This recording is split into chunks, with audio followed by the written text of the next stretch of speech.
The Source is a film about a janitor at Princeton University who has dreamt his entire life to be able to provide clean water for his village. And it's kind of this underdog story of this man who's a janitor in the States, who there should be no reason why he could provide water for an entire village, and the way that his community kind of comes around to support him to make that dream a reality. Why don't you tell me a little bit about what made you decide to do this as a documentary?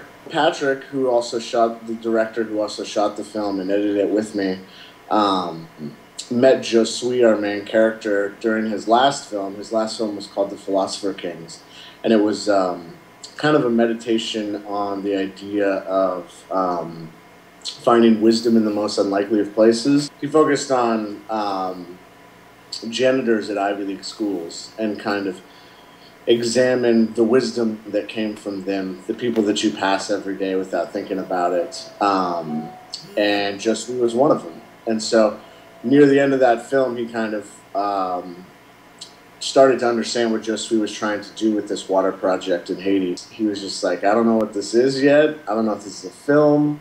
You know, like, you want to go to Haiti and see what we can uncover?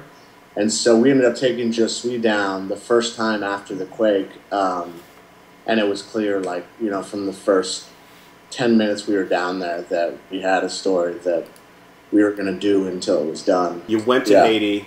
How did you find the story in that? What were you looking for? Well, you know, we knew generally that the places that they were getting water were twofold. There was one up in the mountains, you know, that was a dangerous hike up to the mountains, and that was a clean source, but it was about a mile, 2 miles up into the mountains. And then there's a river right near the village that's just awful. Like, you know, we ended up testing it, and there's a ridiculous amount of bacteria and just foreign stuff in there. So, you know, we kind of had an idea of what we were getting at, but, you know, really, as documentaries do, it changed every day.